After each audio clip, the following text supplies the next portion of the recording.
দ্বিতীয় অধ্যায়ের এই এমসিকিউ ক্লাসটিতে এই প্রশ্নের পাশাপাশি আরো কিছু প্রশ্ন দিব, মানে এগুলো শেখানোর পর আরো কিছু দিব। অর্থাৎ এই কথাটি কেন বলে রাখলাম আর শুরুতেই, যাতে সম্পূর্ণ দেখো, যেন আবার এটা শেষ করে চলে যাবো না। বারবার বলি যে তোমার প্রতিটা ক্লাস সম্পূর্ণ দেখবা, তাহলে অনেক কিছু শিখতে পারবা। আচ্ছা, আমি একটু দ্রুত বুঝাই। টুইস্টেড পেয়ার কেবলের সাধারণ রং কোনটি? মনে রেখো, টুইস্টেড পেয়ার কেবলের সাধারণ রং হচ্ছে সাদা। মানে কেবল অনেক প্রকার, কিন্তু উল্লেখযোগ্য হচ্ছে চারটি। তার মধ্যে বেশি গুরুত্বপূর্ণ হচ্ছে অপটিক্যাল ফাইবার কেবল, যে কেবলের গতি আলোর গতিতে ডেটা ট্রান্সফার হয়, হাজার হাজার কাচের তন্তুদার এবং চুলের মতো চিকুন, সেটাকে বলা হয় অপটিক্যাল ফাইবার কেবল। এরপরে কো এক্সিয়াল কেবল, টুইস্টেড পেয়ার কেবল। এরপর আসো, কোএক্সিয়াল কেবলের ডেটা প্রেরণের সাধারণ হার কত? 100 এমবিপিএস। ওই 100 এমবিপিএস হচ্ছে তোমরা যে বাসায় যে টিভি ডিশ লাইন ব্যবহার করো না, ওই তারটাকে বলা হয় কোএক্সিয়াল কেবল, যেটার ডেটা প্রেরণের হার হচ্ছে 100 এমবিপিএস। আচ্ছা, এরপর কোন কেবল আলোর গতিতে ডেটা ট্রান্সফার করে? আমি একটু আগে বলছি optical fibre cable. Optical fibre cable. Radio তরঙ্গ কত প্রকার? এই যে মাত্র তিনটা কথা বললাম, মানে তিনটা প্রশ্ন বললাম, এটা হলো কেবল থেকে। তো তোমরা নিজেরা আবার একটু বই দেখে পড়ে নিও, আসলে আমি এখানে কত প্রশ্ন দিব, হুবহু তো নাও আসতে পারে। এই জন্য একটু বই পড়ো, কারণ এগুলো তো থিওরি টাইপের, তারপরে যতটুকু সম্ভব বোঝাই দিচ্ছি। আচ্ছা, এবার রেডিও তরঙ্গ, এগুলো হলো মানে এই যে তোমার কেবলের মাধ্যম বললাম, আর এগুলো হলো ওয়্যারলেস, মানে কেবল ছাড়া। তো রেডিও তরঙ্গ হচ্ছে দুই প্রকার, একটা হলো নিয়ন্ত্রিত আর একটা হচ্ছে অনিয়ন্ত্রিত। নিয়ন্ত্রিত হলো সরকারের অনুমতি ছাড়া কেউ ব্যবহার করতে পারে না, আর অনিয়ন্ত্রিত হচ্ছে যে কেউ ব্যবহার করতে পারে।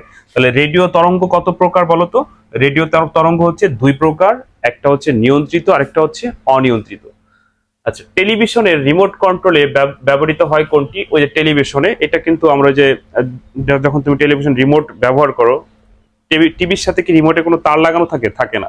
তাই এটাকে বলা হয় ইনফ্রারেড, অর্থাৎ ক। এরপর হটস্পট কি? ওই যে মোবাইলে হটস্পট বলো তোমরা আর কি, ওই যে হটস্পট দাও তাও না, এটার চারটা অপশন ছিল, আমি লিখিনি আর কি। তার তারবিহীন ইন্টারনেট ব্যবস্থা। তারবিহীন কি? ইন্টারনেট ব্যবস্থা। আচ্ছা, এরপরে ওয়াইফাই, ব্লুটুথ, ওয়াই ম্যাক্স আমি লিখি নেই, তবে একটা প্রশ্ন লিখে রাখছি বোঝানোর জন্য, 10 দাগ। আর এই তিনটা হলো আমি তোমাদেরকে এখন বলবো। ওয়াইফাই স্ট্যান্ড, ওয়াইফাই স্ট্যান্ড হচ্ছে 802.11। এবার এরকম প্রশ্ন তোমাকে করবে যে ওয়াইফাই স্ট্যান্ড কত, বা ওয়াইফাই আইইই স্ট্যান্ড কত? আইইই এর পুনরূপ হচ্ছে ইনস্টিটিউট ইলেকট্রনিক্স, ইলেকট্রনিক্স ইঞ্জিনিয়ার, এরকম আর কি।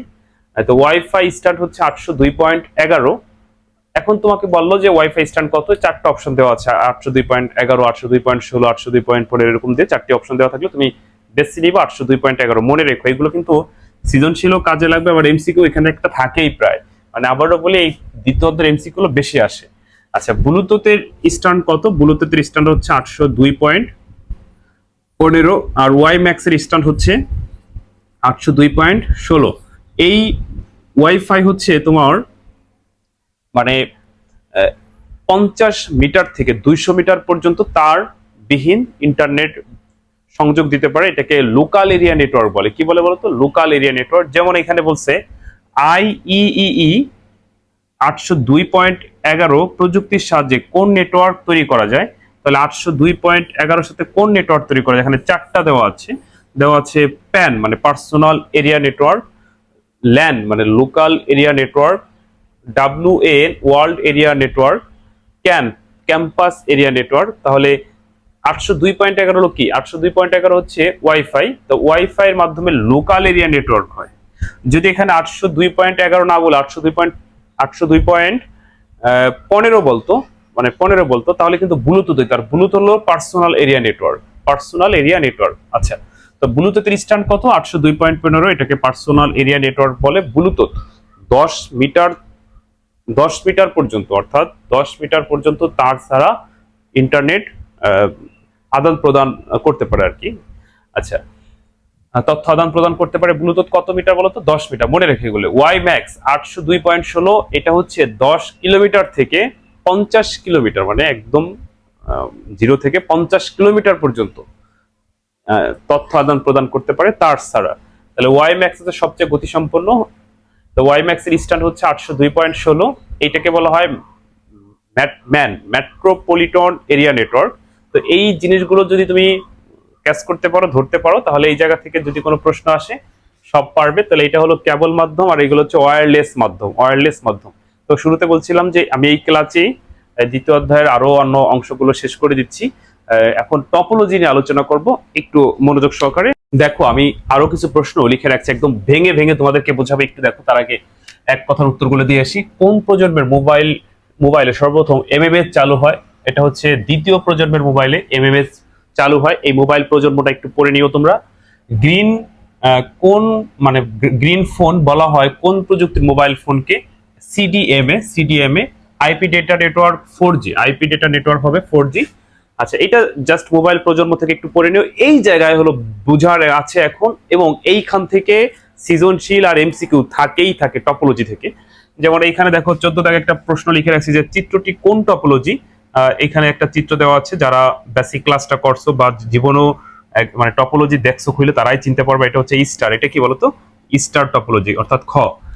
এবার গতকালকে মানে হয় তোমাদের একটা পরীক্ষা নিয়েছিলাম, সেখানে এরকম একটা প্রশ্ন দিয়েছিলাম যে উদ্দীপকটি পড়ো এবং 15-16 নং প্রশ্ন উত্তর দাও। তাহলে এখানে উদ্দীপকটা পড়ে আমরা 15-16 নং প্রশ্ন উত্তর দিব। এছাড়াও আমি এইটা ভেঙে ভেঙে কিছু প্রশ্ন তোমাদেরকে দেখাবো, দেখি তোমরা পারো কিনা। বলছে চিত্র 1 আর চিত্র 2।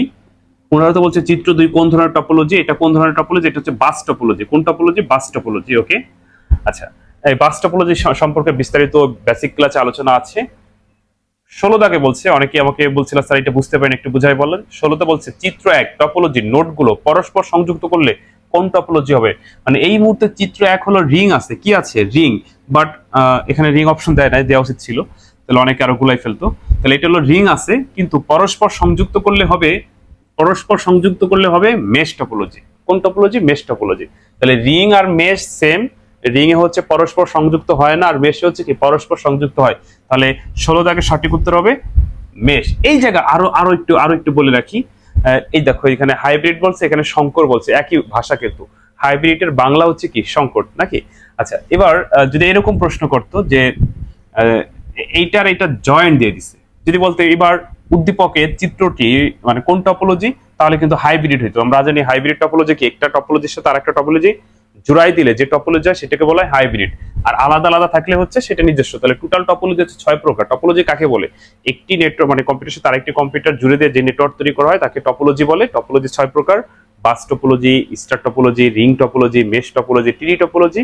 আর একটা হচ্ছে হাইব্রিড বা কম্বিনেশন টপোলজি। হাইব্রিড বা কম্বিনেশন টপোলজি বলতে বোঝায় একাধিক টপোলজি মিলে, সেটা 2টা হোক, 3টা হোক আর 5টা হোক, একাধিক টপোলজি মিলে যদি কোনো টপোলজি হয় সেটা হয় হাইব্রিড টপোলজি। তো এই প্রথম হাইব্রিড টপোলজির একটা বাংলা শব্দ পেলাম সংকর। এরকম আসতে পারে যে 2টা জোড়ায় যে কোনটা, সংকর দিয়ে প্রশ্ন করছে। এখন সংকর তো তুমি কখনো শোনো নাই, সংকর মানে হাইব্রিড সম্ভবত। ওকে, আচ্ছা। তো আশা করি বুঝতে পারছো। তো এই হলো দ্বিতীয় অধ্যায়ের এমসিকিউ। আমি বেশ কিছু প্রশ্ন তোমাদের 2টা ক্লাসে প্র্যাকটিস করালাম। এগুলো তো থিওরি টাইপের, নিজের একটু পড়ো আর যতটুকু বুঝছো প্র্যাকটিস করো। এগুলো থেকেই হুবহু না আসলে তুমি পারবা, আর নিজেরা আরো পড়লে আরো বেশি ভালো জানতে পারবা। আর এই অংশ থেকে এমসিকিউ বেশি আসে, আর এমসিকিউ দিতেই হয়, এটা কোনো অপশন নাই ফাঁকি দেওয়ার। যা আসবে তাই দিতে হবে। সৃজনশীল তুমি ইচ্ছা করলে দিলা বা না দিলা। যাদের ধরো মানে অঙ্ক কমপ্লিট হয় না বা ম্যাথ পারো না, তারা এই অংশ থেকে সাহায্য নিও। আর যারা ম্যাথ পারো তারা পরীক্ষার হলে ম্যাথের অঙ্কগুলি দেওয়ার চেষ্টা করো। তো ঠিক আছে, পরবর্তী কোনো ক্লাসে তোমাদের সাথে আবার কথা হবে। সে পর্যন্ত সবাই ভালো থেকো। আল্লাহ হাফেজ।